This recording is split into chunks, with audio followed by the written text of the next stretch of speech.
Welcome to Telltale Books Video. I'm Greg. I'm Emily. And we're here at Blackheart Books again for another Edgar Allan Poe series video. And this one is going to be number 81 in my listing of Edgar Allan Poe. You're making so much work going through these. Yes. Like these have been going, I feel like the Poe are going so much more quickly than the Lovecraft ones. They are, but we started a lot sooner on these than that's Lovecraft. True. That's true. I think we did Poe and Dick at the same time, though we are a lot further ahead on Poe than Dick. So, they're just more accessible, easier. We can get a bunch done in one go. Exactly. Yeah. They're so short. Like they are this very one, short. a short story called The Island of the Fae, was published in June of 1841 in Graham's Magazine.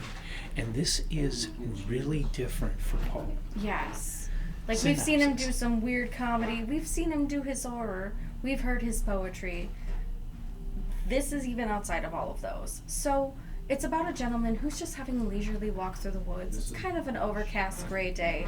And he kind of comes to this part where there is a very distinct line and change in the forest. On one side, it looks like it's still sunny. There's gold, like everything looks more lively, more vibrant, more colorful, very much an outlier compared to the rest of the forest, which appears to be very overcast, very dark, kind of almost sinister, but not quite, a little more stormy and brooding.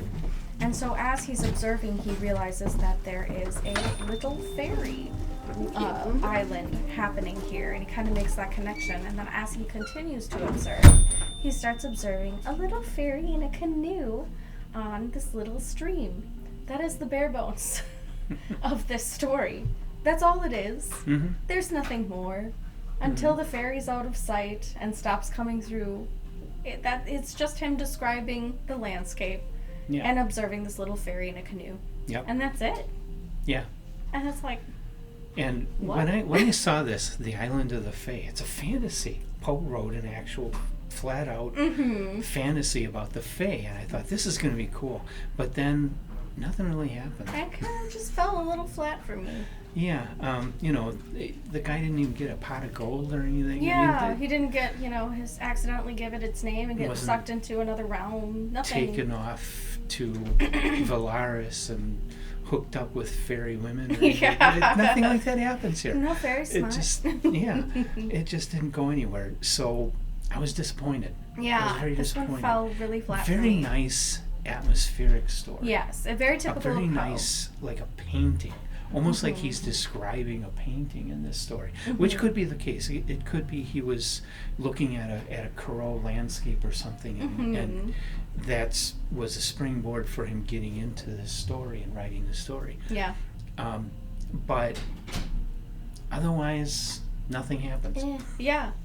It's him just painting the word picture and just observing. Not that I don't enjoy those kinds of things. I do tend to like world building a lot. So for that, it was very strong. But yeah, I would have liked to see more from this. Especially because you have like adventures that he's written, like Arthur Gordon Pym, where really interesting adventure with really interesting characters and all this stuff. And then you just kind of have this where he's just making observations. Yeah. And acting as witness, and nothing much happens. So I guess I would only recommend this to the person that really wants to read everything by Edgar Allan Poe. Otherwise, it's it's very short, so it won't take up much of your time. I mean, you could try read it on the toilet. Yeah. No joke. It is extremely and of course, short. if you get any book of the complete tales and poems of Edgar Allan Poe, this is going to be there somewhere. My copy is the thick boy Suntop copy that was published a couple of years ago of Tales and Poems of Edgar Allan Poe. Those are exclusively available from Suntop Press. You can't buy those in bookstores, and of course they cost god-awful amounts of money. But go into any bookstore like this, they'll have an Edgar Allan Poe book. I'm pretty sure I saw one back there. And I'm pretty sure this story's going to be in there, along with all the other cool things like Murders in the Rue Morgue or Pit in the Pendulum, Fall House of Usher. They're all going to be there. So, Yeah.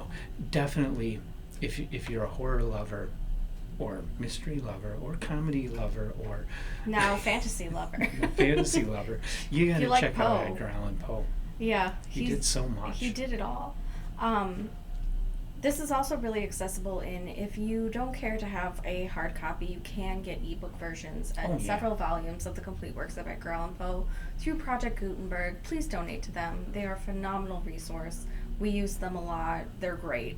Mm-hmm. Lots of public domain works in there, and a lot of things we never heard of, things that we have on happenstance read and really enjoyed the book and really loved it, so we have used them a lot as a resource and would love to continue to support them.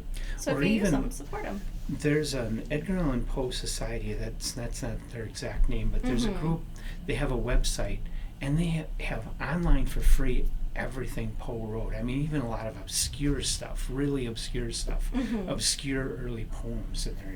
That's a great resource to dig into Edgar Allan Poe without spending any more money than you already have spent.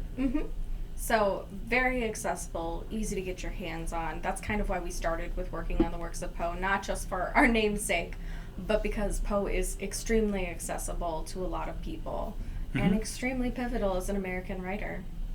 So. And important. And important, even though this one falls flat for us, there are plenty that have blown us away. Yeah. So we hope if you've read Island of the Fae, leave your comments in the comment section of our video. Come on back for the next Poe, number 82 is going to be the Colloquy of Monas and Una. Never read that one. Don't know anything about it. Yeah. It'll be interesting. So definitely come back and join us for that and all the other Poe and all the other stuff we do. Otherwise, like button, subscribe button, very important. Yep. And adios. Yeah. Thanks for joining us. We'll see you next time. Bye. Bye.